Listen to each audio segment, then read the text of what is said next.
방금 읽은 이 본문은 하나님이신 예수께서 하나님이신데 사람으로 태어났다. 하나님이 사람으로 오셨다 하는 것을 말하고 있습니다. 하나님이신데 우리와 같이 출생 방식을 사용하여서 잉태되고 출생한 사실을 말하고 있습니다. 이미 태어나기 전에 이름까지 주께서 지어주셔서 예수라 하라 하시고 또 다른 이름은 뭐죠? 임마누엘이라 하리라. 번역한즉 하나님이 우리와 함께 계시다. 하나님이 우리 가운데 이 세상에 오셨으니까 우리와 함께 계시다. 그런 뜻으로 임마누엘이란 이름을 지었습니다. 이 계절이 되면 해마다 성탄절 시즌이 되어서 불신자까지도 다 이 성탄절의 기분을 가지고 있죠. 근데 진정한 뜻은 잘 모르고 그 기분을 내는, 막연한 기분을 내는 막연한 평화. 지극히 높은 곳에서는 하나님께 영광이요 땅에서는 기뻐하심을 입은 사람들 중에 평화로다. 성경 구절을 인용해서까지 평화를 이야기하지만 이건 진정한 평화라기보다는 위장된 평화라고 할 수 있죠. 그래서 이런 때에 우리가 주님께서 이 땅에 왜 오셨는가 이 점을 좀 짚어보는 것이 좀 필요하겠습니다. 예수님께서 왜 이 세상에 오셨는가? 우리와 똑같은 사람으로 오셨는가? 성인의 한 사람으로 생각을 많이 하잖아요. 사람의 한 사람으로 오셨는가? 그렇지는 않다는 건 우리 교회에서는 다 믿고 있는데요. 하나님이 사람의 몸을 입고 오셨다. 그렇게 믿고 있습니다. 그럼 왜 오셨는가? 하나님이신데 왜 세상에 오셨는가? 이 점을 좀 생각할 수 있어야겠죠. 우리는 이미 해마다 핵심적인 걸 생각하고 나갑니다만 작년에는 코로나 때문에 생각지 않고 지나간 줄 압니다. 올해도 코로나이기는 한데요. 어제가 본래는 성탄, 주님께서 탄생하신 것을 기념하기 위해서 예배를 하는데 코로나가 있고 해서 생략을 했습니다. 하루 지나서이지만 그 날짜가 우리에겐 중요한 게 아니니까 오늘 잠깐 좀 짚으면서 잊어버린 것은 다시 상기하고 다시 정리하고 하는 시간을 가졌으면 좋겠습니다. 주께서 왜 오셨는가 하는 것. 우리가 어떤 걸 행하더라도 신앙의 행위를 행할 때 모르고 행하게 되면 주변적인 것에 힘을 쏟아내죠. 모르고 행하면 미신이 되죠. 이 점은 우리가 잘 알고 있는데요. 그래서 주님께서 이 땅에 오신 뜻이 무엇인지 잘 짚어가는 것이 필요합니다. 신앙의 행위 중에 무엇이든지 그렇습니다. 모르고 행하면 안 된다 하는 것, 미신을 행할 수밖에 없다 하는 것, 이걸 생각해야 하겠습니다. 본래 12월 25일 날 전 세계적으로 성탄절을 지키죠. 불신자까지도 축제하고 하죠. 원래 12월 25일 날 주님 탄생하셨나요? 그건 아니라는 것을 우리가 다 잘 압니다. 12월 25일 날을 정하게 된 건 고대 로마 시대 때 로마가 국교가 되면서 동지절기를 바꿔서 원래 동지가 되면 축제를 하고 그게 12월 24일부터 로마에는 12월 24일부터 그 다음에 1월 6일까지인가 16일까지인가 그렇게 동지절기로 축제하고 하면서 지켰다는데요. 그 동지절기 때 25일이 되면 태양이 탄생한 날이라고 해서 특별히 지켰다고 합니다. 그런데 로마의 기독교가 국교가 되면서 기독교가 이제 공식적으로 표명을 하고 국교가 되면서부터 진정한 태양은 그리스도가 아닌가 해서 태양 절기로 지켰던 것을 성탄의 절기로 지키게 된 것이 유래가 되어서 정착이 된 걸로 알고 있습니다. 제가 알기로는 그렇게 알고 있는데요. 그래서 전 세계가 이 영향을 받아서 이때가 되면 성탄의 의미를 알든 모르든 기뻐하고 하게 된 줄 압니다. 특히 미국의 강대국의 영향이 지대한 줄 아는데 우리나라는 특히 그렇습니다. 미국에서 크리스마스 성탄을 아주 성대하게 하니까 우리나라도 그대로 영향을 받은 걸로 알고 있습니다. 날짜가 중요한 거 아니죠? 네, 날짜는 언제인지 모릅니다. 예수님께서 탄생하신 날은 언제 탄생한지 알 수 없습니다. 지금은 코로나이기 때문에 좀 주춤하긴 하고 그 분위기가 많이 가라앉아 있기는 합니다. 그러나 이런 때에 주님의 탄생이 왜 주님께서 이 세상에 오셨을까 생각할 여지가 많이 있잖아요. 그런데 그보다는 코로나이기 때문에 주춤하고 좀 조심한다는 정도. 그럼 큰 의미가 없죠. 전 세계적으로 크리스마스를 분위기를 내는데 이런 때에 저희들이 그냥 지나가면 모르겠는데 그렇지 않다면 한 번쯤은 성경으로 돌아가서 오신 목적이 무엇인지 좀 생각할 필요가 있겠습니다. 주님이 이 땅에 왜 오셨죠? 오신 목적이 뭐죠? 하나님이 사람으로 오셨다. 그래서 임마누엘이라 우리와 함께 계시다 하는데 이 땅에 오신 목적이 무엇이죠? 잘 모르고 하면 연중 행사가 되죠. 연중 행사. 미신이 될 가능성이 많습니다. 왜 오셨죠? 처음부터 예수 그리스도를 믿고 처음부터 대단한 지식을 가지고 이렇게 오셨다 이렇게 기리고 하는 것은 아닐 것입니다. 처음에는 가장 핵심적인 것, 가장 기본적인 것부터 배워서 알아가야 하겠는데 그런 기본 인식을 가지고 이제 시작해서 자꾸 배워가는 노선에 있으면, 깨달아가는 노선에 있으면 그게 문제가 없으리라고 봅니다. 그런데 정체된 인식을 가지고 반복해가면 종교 행위가 되고 심화되면 미신이 될 가능성이 많죠. 그리스도께서 왜 오셨나요? 오신 목적이 무엇이죠? 오늘 본문에서 핵심적인 걸 말하는데요. 이름을 예수라 하라. 21절에 말하죠. 아들을 낳으리니 이름을 예수라 하라. 이는 그가 자기 백성을 그들의 죄에서 구원할 자이심이라 하니라. 아들을 낳으리니 이름을 예수라 하라. 예수님의 육신의 아버지 요셉이 정혼한 자가 잉태됐다는 소식을 듣고 깜짝 놀라서 가만히 끊고자 했던 거죠. 그때 주의 사자가 마리아 데려오기를 두려워하지 말아라. 이름을 예수라 하라. 그렇게 이름 미리 지어주었죠. 예수, 히브리어 여호수아인데요. 야훼, 하나님이라는 뜻이고 호수아, 호세아, 이는 구원이라는 뜻입니다. 예수라는 이름 자체가 하나님의 구원, 여호와의 구원이라는 뜻입니다.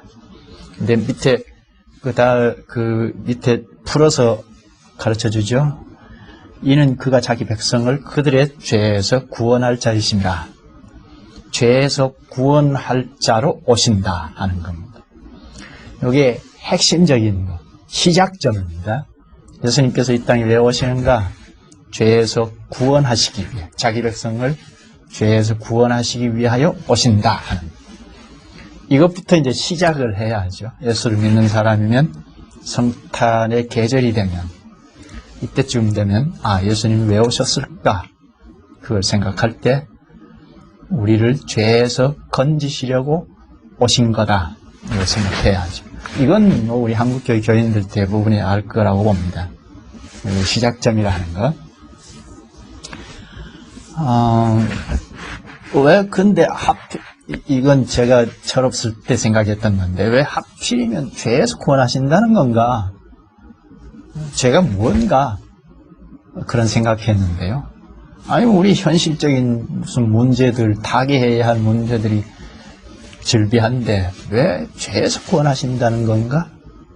차라리 학생 같으면 좀 아이디어를 좀 공부를 잘 하게 하는 그런 지식을 준다든지, 하러 오셨다든지, 아니면 가난에 찌들려 있다는 사람 같으면 좀 풍족하게 해주러 오신다든지, 우리 현실 문제는 여러 가지 많잖아요. 늘 질거에 시달리고 있다면 병을 고쳐주러 오신다든지 하시면 좀 얼른 현실적으로 다가가기 쉬운데, 죄에서 구원하신다. 이게 뭘까? 그런 생각을 많이 했습니다. 여러분 어떠신가요? 왜 죄에서 구원하신다고 하는가?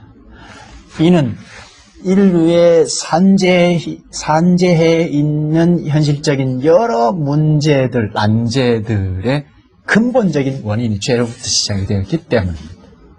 그럼 이 죄가 뭘까? 죄가 뭐죠? 국가에서 사니까 국법을 어기는 것이 죄일까? 죄죠? 이런 걸 말하는 걸까? 성경에서 죄라고 할 때 무엇을 가지고 한 걸까? 자기 백성을 죄에서 구원할 자로 오신다고 하는데, 그러면 어떤 죄, 무엇을 말하는가?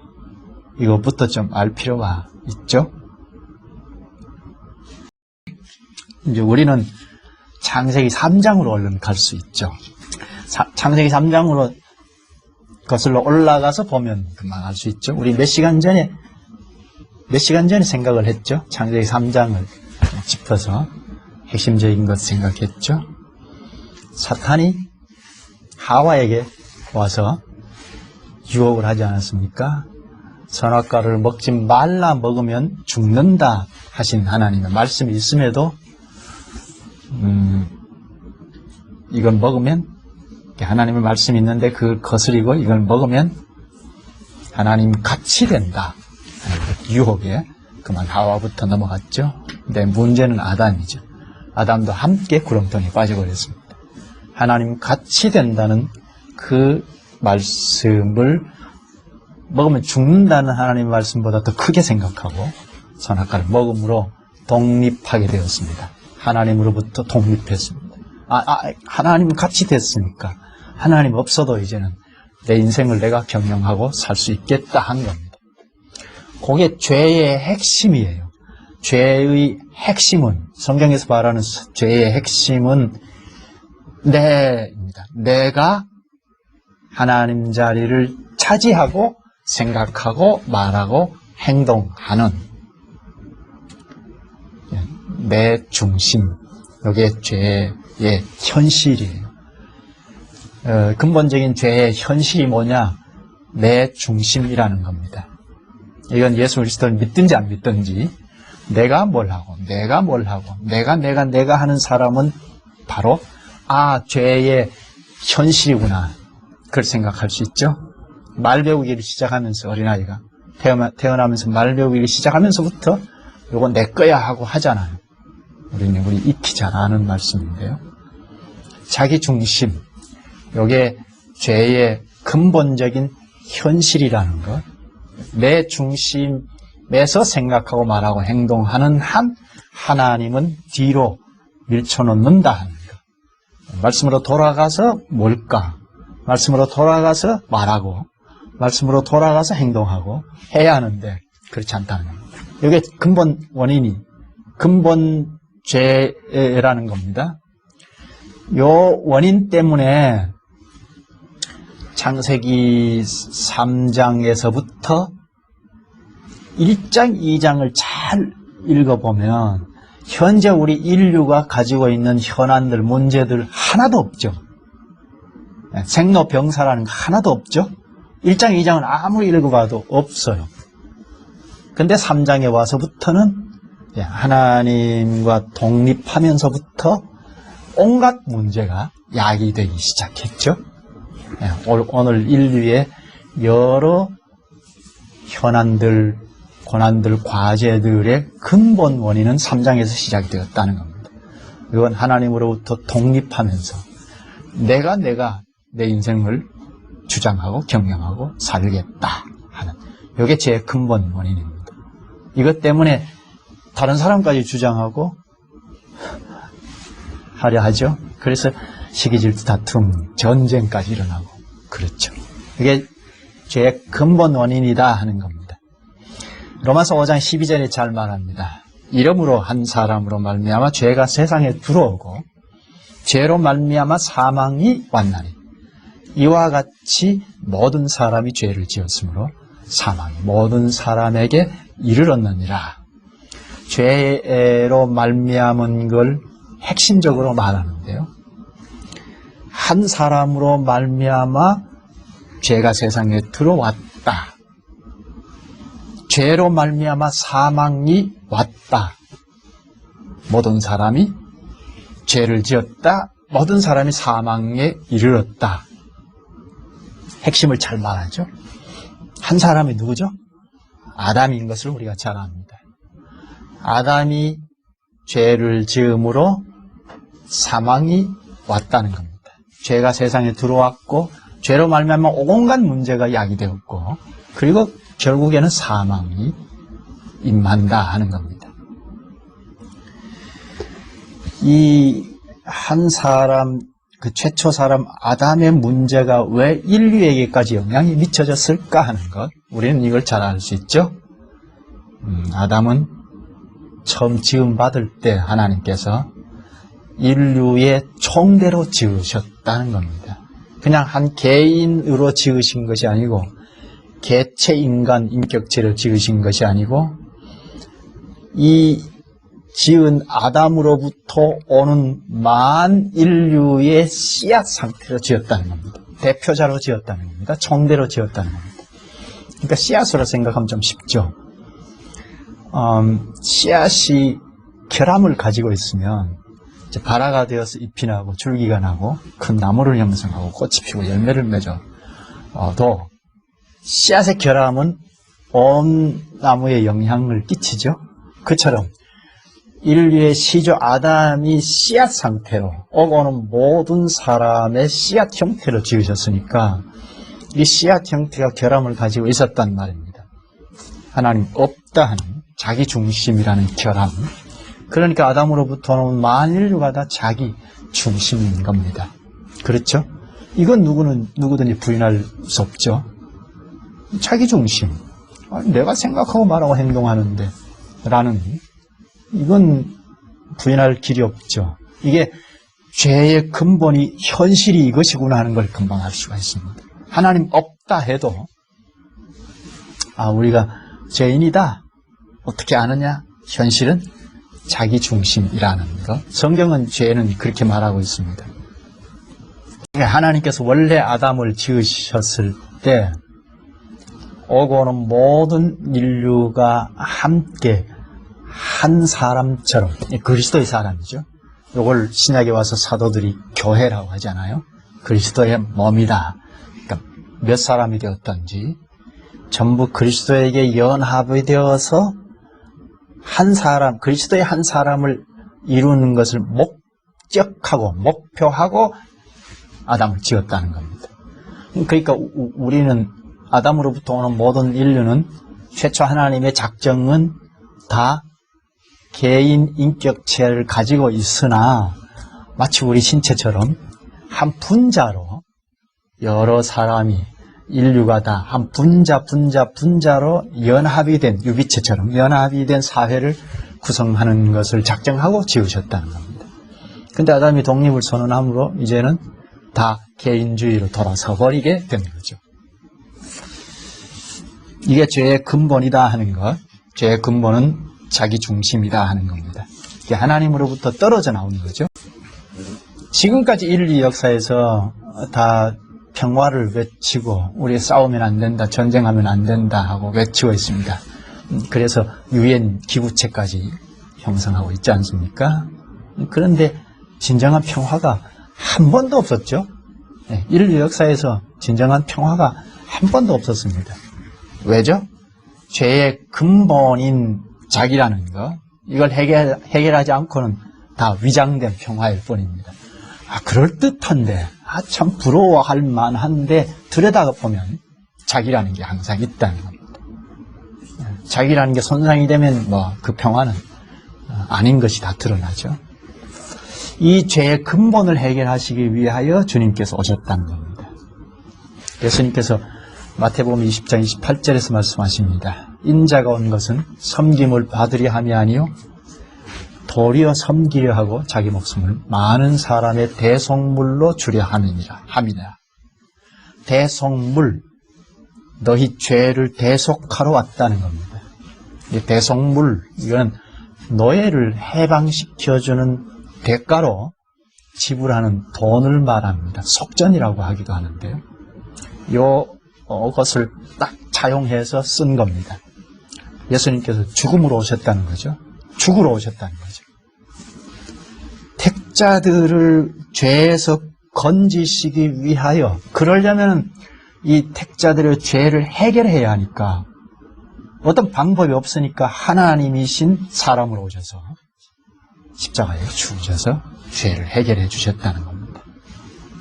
이 죄를 지으면 죄의 책임이 있잖아요.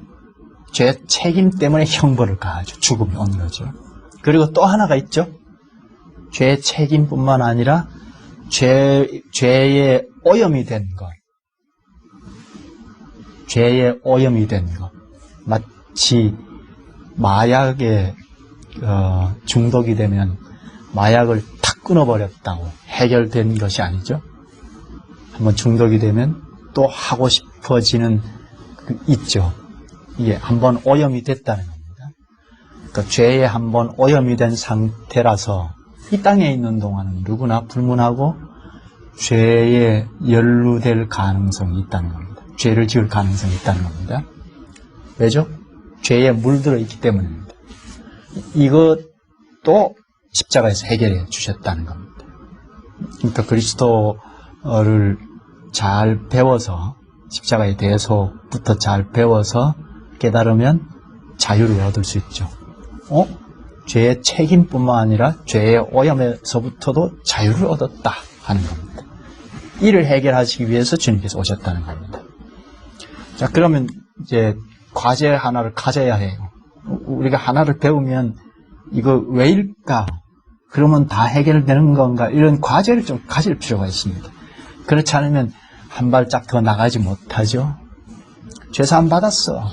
나는 이제는 자유의 몸이야 하고 발전하지 아니하면 돌아서 보면 어느 사회인가 불신자처럼 살 수가 있습니다.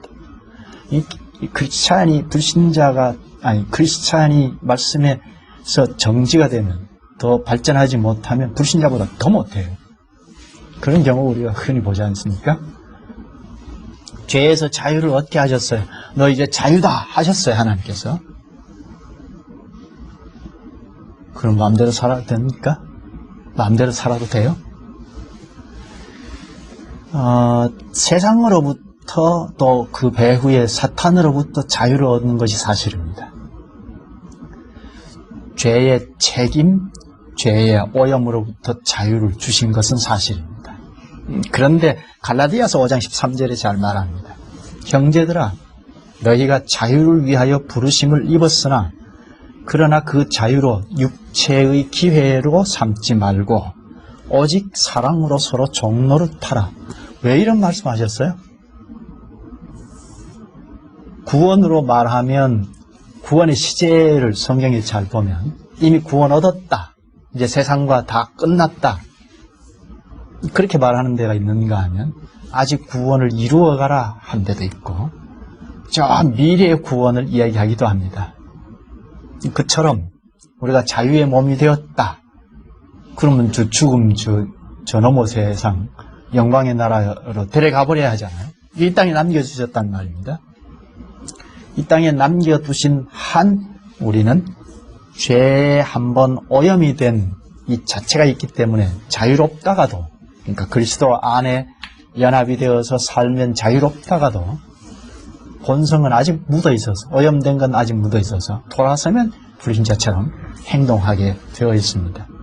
그래서 너희가 자유를 위하여 부르심을 입었다 해놓고 그 자유로 육체의 기회로 삼을 수 있다. 그걸 삼지 말고 사랑으로 서로 종로로 타라 하셨습니다. 사랑으로 서로 종로로 타라. 이 현실이 어디죠? 무엇이죠? 교회잖아.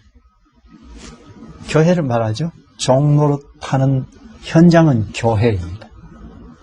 그리스도와 연합한 수족들이 서로 섬기는 것. 예수님께서 요한복음 15장 5절에 나는 포도나무여 너희는 가지라. 나를 떠나서는 너희가 아무것도 할 수 없느니라. 이것도 교회를 말하고 있죠. 예수님께서 너희는 가지라 하는 너희는 교회를 말하죠. 예수 그리스도를 떠나서는 아무것도 할 수 없다. 가지니까 나무에 붙어 있지 아니하면 떨어져 나가면 아무것도 할 수 없다. 죽는다는 말입니다. 우리가 그리스도에게서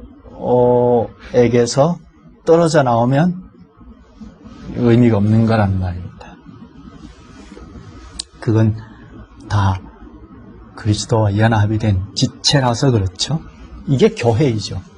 그리스도와 연합하고 보니 한 시대의 지역 특성에 따라서 연합된 자들이 있더라. 이게 보이는 교회이죠. 그러니까 그리스도와 연합이 된 자들과 자연스럽게 그리스도의 수족들이니까 자연스럽게 연합하여 그리스도의 몸을 형성하는 것. 이게 우리의 존재 가치죠. 그리스도와 연합하여 수족으로 이 땅에 살아가는 동안 평생 살아가게 하신 뜻이 있죠. 개인주의로 살지 말라는 거죠. 우리는 걸핏하면 개인주의, 내 중심으로 살 가능성이 있잖아요. 아직도 죄와 아주 친화력이 있어서 이 땅에 살아가는 동안 늘 그렇죠. 세상과 친화력이 있고 배후의 사탄과도 내가 원래 나쁜 사람이어서가 아니고 아담의 후손으로 온 이 죄에 연루된 이 상황이 있다는 겁니다. 그래서 그리스도 안에 있을지라도 여차하면 그리스도에게서 벗어나서 죄와 짝할 수 있다는 겁니다. 그래서 그리스도와 연합이 된 교회에 집어넣어 주셨던 겁니다. 그래서 그리스도의 지도를 받아서 살게 하셨습니다. 이 점 때문에 교회를 이루는 것이 중요하죠. 로마서 6장 3절에 무릇 그리스도 예수와 합하여 세례를 받은 우리는 그의 죽으심과 합하여 세례를 받은 줄을 알지 못하느냐. 이건 우리가 잘 아는 말씀이죠. 그리스도와 연합의 세례를 받았다 할 때 첫 번째는 그리스도의 죽음과 함께 나도 옛사람은 죽었다 하는 겁니다. 그리고 그 뒷구절 쭉 보면 그리스도와 함께 죽고 장사 지낸 바 되고 장사 지냈다 확실히 죽었다 하고 부활에도 참여했다 하죠. 우리가 그리스도와 함께 죽음으로 이제 죄에 이끌리는, 이걸 성경에는 죄의 종이라고 하죠. 죄에 이끌려서 살아가는 것, 이 신분에서 벗어났다고 하죠. 그럼에도 여전히 죄의 종으로 살고 가면 문제라는 겁니다. 그리고 그리스도와 함께 장사 지냈고 부활에도 연합이 됐다. 부활에 연합이 됐다. 그리스도의 부활체는 이 영원히 이제 사라지지 않은 인격체이죠. 그러면 영원한 생명이죠. 그리스도의 부활에 연합이 됐다. 영원한 생명이죠. 생명체입니다. 요한 1서 5장 12절에 보면 아들이 있는 자에게는 생명이 있고 하나님의 아들이 없는 자에게는 생명이 없느니라. 하나님의 아들은 그리스도이죠. 그리스도와 연합이 된 자는 생명이 있을 수밖에 없다는 거죠. 그리스도와의 연합, 이게 매우 중요하죠. 우리가 잘 아는 요한복음 3장 16절에 하나님이 세상을 이처럼 사랑하사 독생자를 주었으니 이는 그를 믿는 자마다 멸망하지 않고 영생을 얻게 하려 하심이라. 여기 영생, 영원히 산다는 그런 뜻보다는 영생, 영원한 생명이라는 말입니다.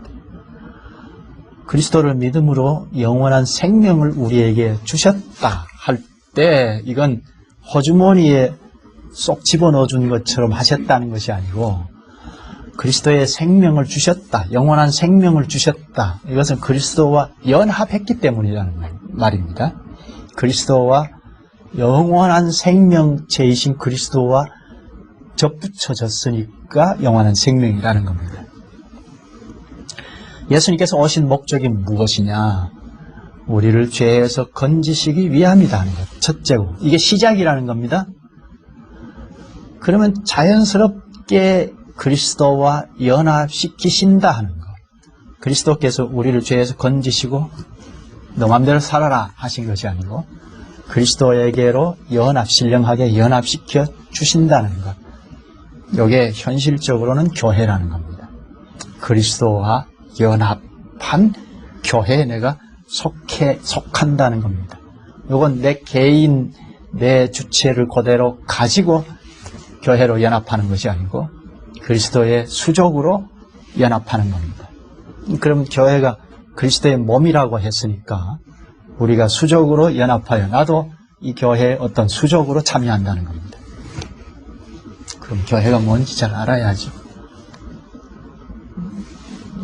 이 교회를 잘 모르면 처음에는 알고 시작하는 건 아니죠. 잘 모르고 못 모르고 시작할 수 있습니다. 그러나 자꾸 알아가는 이 노선에 서 있는 그리스도와 연합한 교회라면 반드시 말씀을 체계적으로 전체적으로 가르칠 테니까 그래서 자꾸 알아가는 이게 필요하겠다 하는 겁니다. 교회가 무엇이죠? 특히 목사는 교회를 잘 알아야 하죠. 교회를 모르고 교회를 이룬다, 개척한다, 이건 말이 안 되는 거죠. 교회를 잘 알아야 하겠다는 것, 이게 이제 우리 전제된 과제로 생각해야 하고, 예수님의 사역을 쭉 살펴보면 예수님의 행적이 사복음서이죠. 사복음서를 쭉 살펴보면 예수님께서 탄생하신 이 일은 자기 백성을 죄에서 구원하시기 위함이다. 오늘 본문에도 얘기했죠. 여기서부터 이제 성장 과정을 많이 생략하고 3년 사역을 시작하는데요. 시작하면서 하나님 나라가 가까이 왔다 하시면서 시작하죠. 처음에는 세례를 받고 요한의 세례를 받았죠. 요한의 세례는 회개의 세례인데요. 그러면 죄가 있는 사람들이 받는 거죠. 근데 예수님이 받으셨다. 죄인인 우리 택자들을 구원하시기 위해서 같이 됐다는 말인데요. 아무튼 세례를 받고 그리고 사역 사탄에게 시험을 받고 그리고 사역 첫 마디가 하나님 나라가 가까이 왔다 하시면서 하나님 나라를 쭉 향하여 가시다가 사역 중후반에 가서 내 교회를 세우리라 하십니다. 이 점도 우리가 배운 바가 있죠. 이 점을 좀 잘 짚어야 할 텐데요. 사역을 쭉 해가시다가 중후반부에 가서 내 교회를 세우리라 하시고 그리고 천국 열쇠를 주리라 하십니다. 사역 중후반부에 가서 신앙 고백을 받아내셔서 내 교회를 세우리라 하시고 그리고 천국 열쇠를 교회 주겠다고 하시고 그리고 바로 그 뒷구절 직후에 예수님 자신이 고난을 받고 십자가에 죽고 부활하는 십자가의 죽음에 대해서 가르치기 시작하셨습니다. 그러면 중반 이전에는 자신이 누구시고 죽는다는 것 얘기하지 않으셨다는 거죠. 이게 매우 중요하죠. 교회를 세우리라, 천국 열쇠를 주리라 하고 죽음을 가르치셨습니다. 그건 교회를 출범시키기 위해서는 죽음이 필요하다는 겁니다. 죽음은 우리를 죄에서 건지시기 위하여 대속의 죽음이라고 했죠. 대속의 죽음을 죽으신 이 사실을 핵심으로 해서 우리를 연합하시는 겁니다. 네, 죄사함 받은 자들이 연합하는, 이게 교회이죠.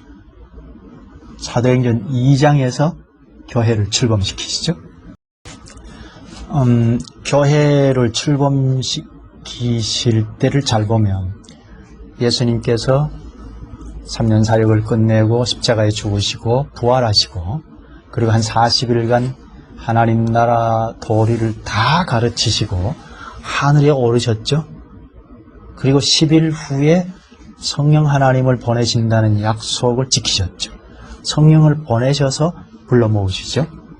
불러 모으다 하는 게 교회라고 했죠. 불러 모으십니다. 그리고 거기서 천국 열쇠가 시행되는 것을 볼 수 있습니다. 사도행전 2장, 3장을 잘 볼 필요가 있는데요. 천국 열쇠가 시행되는 것을 볼 수 있습니다. 천국 열쇠가 뭐라고 했죠? 교회를 세우리라, 천국 열쇠를 주리라 하셨는데 천국 열쇠가 뭐죠? 복음 설교, 그리고 권징. 베드로가 사도들을 대표해서 성령 하나님이 여기 임한 사실 관련해서 설교를 하죠. 복음 설교, 천국 열쇠를 시행합니다. 그럴 때 회개하고 교회로 연합의 세례를 받죠. 그리스도와 연합했다 하는 사인을 받고 다 교회를 형성하죠. 그래서 주님의 교회가 출범하게 됐습니다.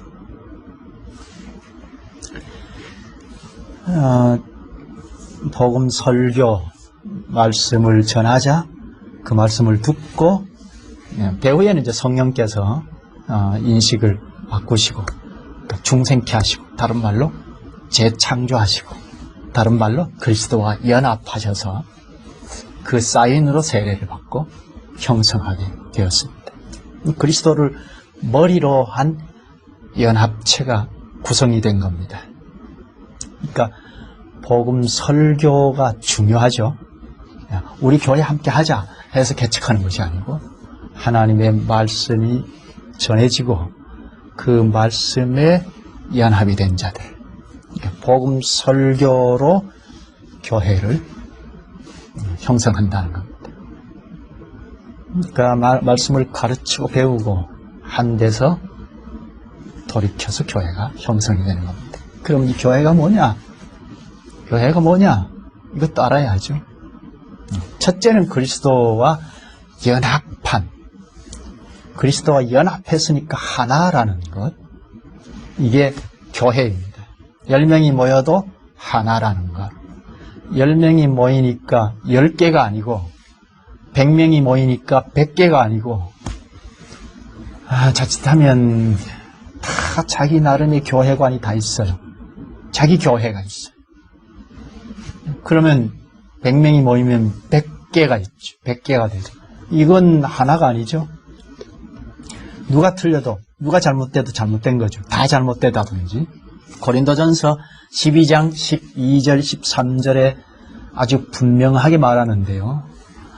이 고린도 교회 앞에 보낸 편지이죠. 설교이죠.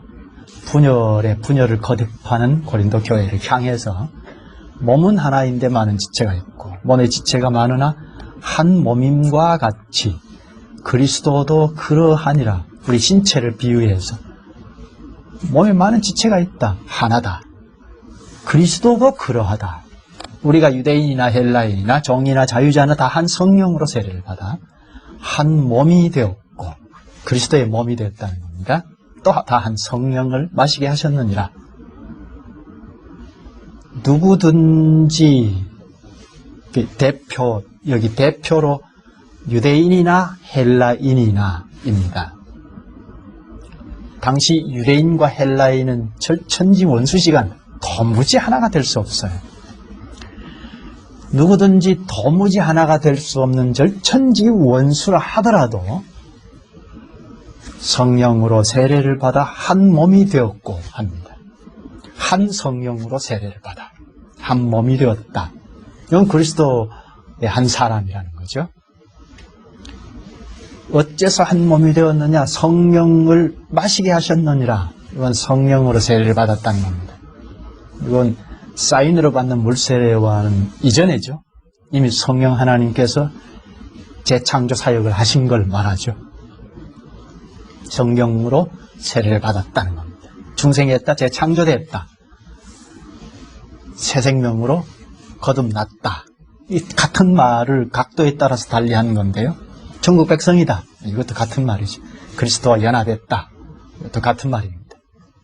우리가 유대인이나 헬라인이나 절천지 원수지간이라도 또 당시에 종이나 자유자나 종과 자유자가 같이 하나가 될 수 없죠. 언제든지 주종관계이죠. 그런데 다 한 성령으로 세례를 받아 한 몸이 되었고 또 다 한 성령을 마시게 하셨느니라. 이 상태가 바로 보편의 교회입니다. 성령으로 중생케 한 자들이 철천지 원수지간에도 중생케 한 자들이 재창조된 자들이 한 몸을 이루었다. 그리스도의 몸체를 이루었다. 이게 보편의 교회, 본질의 교회입니다. 그리스도와 연합체이죠. 이것이 지상 위에 나타나면 지교회 형태로 나타나죠. 우리가 지교회이죠. 그러면 본질의 교회와 지교회가 다른 건가요? 같은 거죠. 보이지 않을 뿐이고 보일 뿐이죠. 이 연결이 돼 있죠. 그리스도와 연합하면 개별적으로 살지 않는다 하는 것. 전혀 교회가 없는 시대이고 전혀 교회가 없는 적북한 동네 같은 경우라면 가정에서 가족끼리라도 혼자라면 혼자라도 그리스도의 분자 의식을 가지고 하나님 말씀 공급하면서 생각하고 말하고 행동하는 그게 그리스도의 교회된 분자이죠. 그리스도와 연합해서 지역 특성에 따라서 출범하면 이게 교회인데요. 그러면 하나라는 것. 이게 매우 중요하죠. 하나님께서 계명으로 계명을 요약하시면서 위로 하나님을 사랑하고 옆으로 사람을 사랑하라. 내 몸처럼 사랑하라 하셨어요. 우리가 어떻게 내 몸 사랑하는 건 본능적으로 하지만 옆 사람을 내 몸처럼 어떻게 사랑합니까? 이건 그리스도와 연합체일 때 우리는 수적으로 다 달라붙어 있으니까 본능적으로 몸같이 수족 내 지체같이 사랑할 수 있겠다 하는 겁니다. 원리상 그렇죠? 하나님의 말씀을 실천할 수 있죠? 내 몸처럼 사랑할 수 있겠다 하는 겁니다. 그러니까 그리스도와 연합했다는 게 매우 중요하죠. 과연 내가 그리스도와 연합했구나, 다른 말로 새 생명을 가졌구나 혹은 재창조되었구나 하는 것은 눈으로 볼 수 있도록 늘 같이 사는 것, 같이 사는 성격을 가지는 것, 이게 지교회이죠. 개체로 살면서 나는 예수 믿어, 나는 구원받아 하는 것은 틀렸다 하는 겁니다. 모르고 그럴 수 있지만 이제 우리는 주님의 말씀을 그렇게 안 가르쳤으니까 말씀을 잘 숙지해야죠. 그리스도에게 붙어서 그리스도의 지체로 존재하는 데서 비로소 내가 생명을 가졌구나 하는 입증이 됩니다. 그리스도와 연합한 데서 하나라는 것, 그리고 하나의 지체들, 수족들이 이것저것을 한다는 겁니다. 내가 혼자서 하나님 위해서 뭘 하겠다, 나는 선교사로 나가야겠다, 혼자서 그런 것은 지지하지 않으신다. 주님께서 그렇게 지지하신다 하는데 성경에 한 구절도 없어요. 내가 그리스도와 연합이 된 데서 수적으로 내가 이것저것을 한다. 그때 지지한다는 겁니다. 우리가 구원받았다 하는 것은 그리스도와 연합한 데서만 가능하다는 겁니다. 성경은 자기 혼자 돌아다니면서 구원받았다 하는 것은 지지하지 않는다는 것.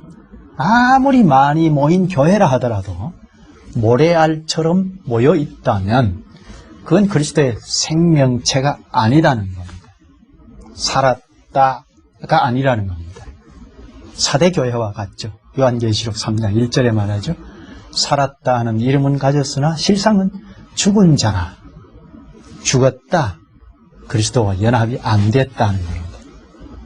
그리스도와 연합이 되었다는 것은 그리스도의 지도를 받아서 이것저것을 한다는 것 아니겠어요? 그리스도의 몸의 머리시니까 그리스도가 머리의 지시를 받아서 사족이 움직이잖아요. 그리스도와 연합한 교회에 속하여 우리는 저 영광의 나라를 기대하면서 전진해 갑니다. 교회는 생명연합체이니까 생명의 특성이 움직이고 활동한다는 것, 자란다는 것. 미생물조차도 자라가죠. 교회는 자라간다는 것, 지적으로 자라가는 것, 그 다음에 활동해서 전진해 가고 있다는 것 다 포함이 되죠. 영광의 나라를 저기 두고 계속해서 전진해 나간다는 겁니다. 지적으로 향상되는 전진이 없으면 종교단체가 되죠. 기독교 종교단체가 되죠. 주께서 이 땅에 오신 궁극적인 목적은 우리를 영광의 나라까지 무사히 데려가시기 위함이다. 바로 그러면 영광의 나라에 데려가시지 않고 왜 놔두실까? 그건 땅에서 그리스도와 연합하여 수종 노릇을 하는 사명이 있다는 겁니다. 그래서 이 땅에 보내주셨다는 겁니다. 수종 노릇을 잘 하다가 주님께서 다시 오실 때 교회가 내 개인이 저 영광의 나라에 가는 것이 아니고 이 땅에서 이미 영광의 나라에 갈 자들과 연합해서 전진해 나가다가 이것저것 할 일을 하다가 주님이 다시 오실 때 교회가 영광의 나라로 돌입해 들어간다 하는 겁니다.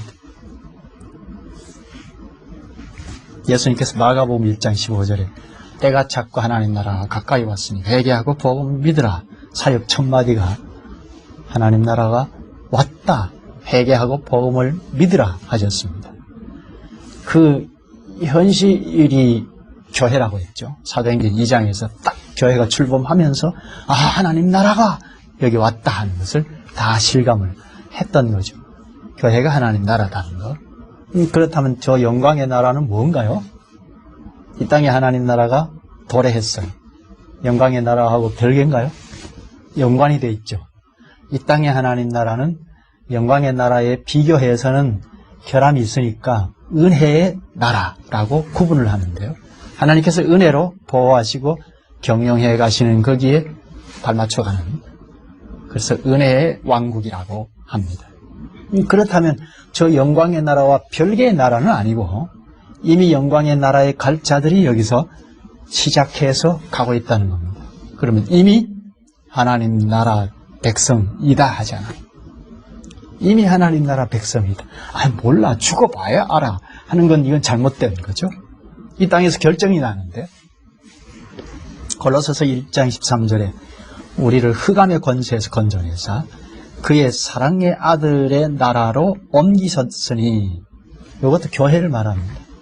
사랑의 아들, 그러니까 그리스도의 나라로 옮겼다, 교회를 말합니다. 에베소서 2장 19절에 그러므로 이제부터 너희가 외인도 아니요 손도 아니요 오직 성도들과 동일한 시민이요 하나님의 권속이라, 이것도 교회를 말합니다. 하나님의 가족이라, 교회를 말합니다. 빌립보서 3장 20절에는 오직 우리의 시민권은 하늘에 있는지라, 이것도 교회를 말합니다. 그럼 교회가 이미, 교회에 속한 우리는 이미, 물론 전제가 되는 것은 교회가 교회답지 않은 그리스도의 교회가 아닌 교회들이 많이 있으니까 전제해야 할 것은 그리스도와 연합이 된 교회, 그래서 그리스도를 머리로 하고 그 지도를 받아가는 교회, 교회에 속해 있다면 하늘의 시민이라는 말입니다. 하늘나라 백성이라는 겁니다. 구원의 백성이라는 겁니다. 하나님의 가족이라는 겁니다. 그러니까 이미 우리는 영광의 나라에 들어갈 자들로 시작하고 있다는 것. 교회는 영광의 나라를 향하여 전진합니다. 시작해서 전진해 나가고 있으니까 이모저모 자꾸 배우면서 할 일을 하면서 가는 거죠. 그리스도께서 이 땅에 왜 오셨는가? 오늘 본문에서는 죄에서 우리를 구원하시기 위함이다. 죄에서 구원하시는 것과 그리스도 자신에게 연합시키는 것과는 전부 연관이 되어 있어요. 개별적이 아니고 죄에서 구원하신다는 것은 바로 뒤따라가는 게 그리스도에게 접붙여 놓는다는 것. 그래야 완벽한 건짐이 되잖아요. 그리스도와 연합이 된다는 이것은 현실적으로는 교회라는 겁니다. 그리스도와의 연합체, 요거는 본질의 교회이고 지상에 출현한다 하는 것. 지상에서 그리스도와 연합이 된 채로 수족으로 수족 노릇하면서 이것저것 하면서 살아가고 있다는 것. 주께서 다시 오실 때는 영광의 나라에 다 함께 돌입해 들어간다는 겁니다. 그러니까 이 지상에 있을 때 결정이 난다는 게 맞죠? 지상에 있을 때 구원이 되는데 교회로 구원해서 그리스도와 연합이 된 교회에서 구원의 백성으로 살아가다가 영광의 나라에 들어간다. 이걸 위해서 주님이 오셨다 하는 것. 주님의 오심의 목적을 핵심으로 말했는데요. 여기까지 할까요? 예수 그리스도께서 이 땅에 오신 목적은 우리를 죄에서 구원하시려고. 여기서 멈추면 안 되죠. 시작이라는 것. 그리스도께서 자신에게 접붙여 놓으신다 하는 것. 그리스도와 연합체를 구성한 우주의 교회. 이게 교회의 본체라는, 보편의 교회라는 것. 보편의 교회는 반드시 지역 특성에 따라서 출현한다는 것. 그래서 지상교회에서 우리가 속해서 그리스도와 연합한 교회인가 확인해야 하고, 그리스도와 연합한 교회는 반드시 그리스도의 말씀, 무엇보다도 주변을 자꾸 서성이하고 충성 봉사를 붙이는 게 아니라 무엇보다도 주님의 말을 대언하는 설교가 있다는 것, 가르침이 있다는 것. 그래서 그걸 공급을 받아서 수족인 내가 생각하고 말씀 따라서 뭘 할까 하고. 이게 수족 노릇이죠. 그렇죠? 어린아이에게 공급을 잘하면 자라나는 만큼 활동하고 하잖아요. 그처럼 주님께서 이 땅에 오신 목적은 우리를 죄에서 건지신다. 그리스도와 연합한 교회를 구성하게 하신다. 이것 때문에 주님께서 지금도 보좌 우편에서 주도적으로 하시는 사역은 교회를 세우시는 거란 말입니다. 이 교회에서 우리가 이것저것을 하면서 영광의 나라를 향해 있다는 것. 그래서 예수께서 이 땅에 오신 궁극적인 목적은 영광의 나라로 우리를 데려가시기 위하여 이미 교회에서 하나님 나라를 출현해서 나타내고 증시하고, 이건 이제 우리가 전하는 전도를 말하죠. 교회가 교회답게 잘 서 있으면 증시할 수 있다는 겁니다. 그럼 어떻게 하면 그렇게 가능한가? 베드로전서 2장 2절에는 갓난아이들 같이 신령한 젖을 사모하라. 이는 그로 말미암아 너희로 구원에 이르도록 자라게 하려 함이라. 신령한 젖은 말씀인 것을 우리가 잘 압니다. 말씀을 자꾸 공급을 받아서 자라가라. 구원에 이르도록 자라가라. 여기 구원은 저 영광의 나라에 들어가면 완결되는 구원이죠. 그러니까 우리 구원 얻어서 끝이 아니죠. 구원을 자꾸 이루어가는데 신령한 젖을 공급을 받아서 자꾸 자라가는 걸 말하죠. 이게 교회와 직결이 돼 있죠. 혼자 집에서 고시 공부하듯이 성경 연구하고 해서 개별적으로 살아가는 것이 아니고 나무이신 그리스도에게 붙어서 가지가 되어서 혹은 그리스도의 수족이 되어서 지체가 되어서 자라간다는 겁니다. 이 때문에 교회는 천국 열쇠를 주셨습니다. 복음 설교를 하게 하셨습니다. 그에 합당하게 권징도 하게 하셨습니다.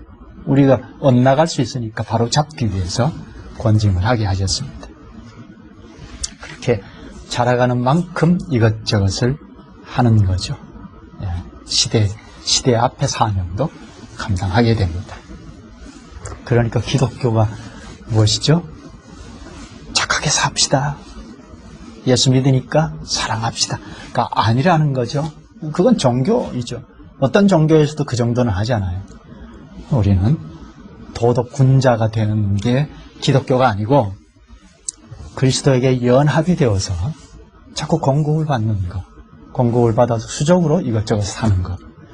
수족 의식이 없으면 하나님의 지지를 못 받는다는 것 반드시 생각해야 하죠. 그러다가 영광의 나라에 돌입해 들어간다는 겁니다. 이 땅에서 개별적으로 개체로 자기 나름대로 이것저것 하다가 영광의 나라에 간다? 그 이상하잖아요. 그 가르치는 데는 없지만 제가 상식적으로 생각할 때도 이상해요. 여기서 자기 마음대로 살다가 개체로 살다가 영광의 나라가 함께 산다. 그 이상하잖아요. 이 땅에서부터 이미 함께 사는 이것저것 불합리한 것이 있지만 그리스도와 연합이 되어서 자꾸 함께 살아가는, 그러다가 영광의 나라에 들어간다 하는 것, 여기까지 하시죠. 거룩하신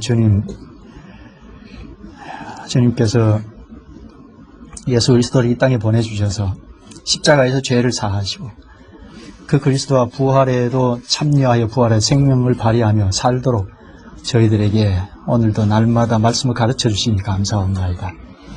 그리스도와 연합하여 무엇보다 그리스도의 교회를 바로 세우고 또 하나님 나라를 증거하게 하시옵나이다. 영원한 영광의 나라에 이룰 자들이 연합하여 하나 되고 생명적인 일치 가운데서 보라, 이곳에 와서 보라 하고 전하게 하시옵나이다. 이렇게 사명 수행을 하다가 영광의 나라에 데려가시려고 주님이 이 세상에 오셨음을 직시하고 주님 탄생을 기리게 하시옵소서. 예수님의 이름으로 기도하옵나이다. 아멘.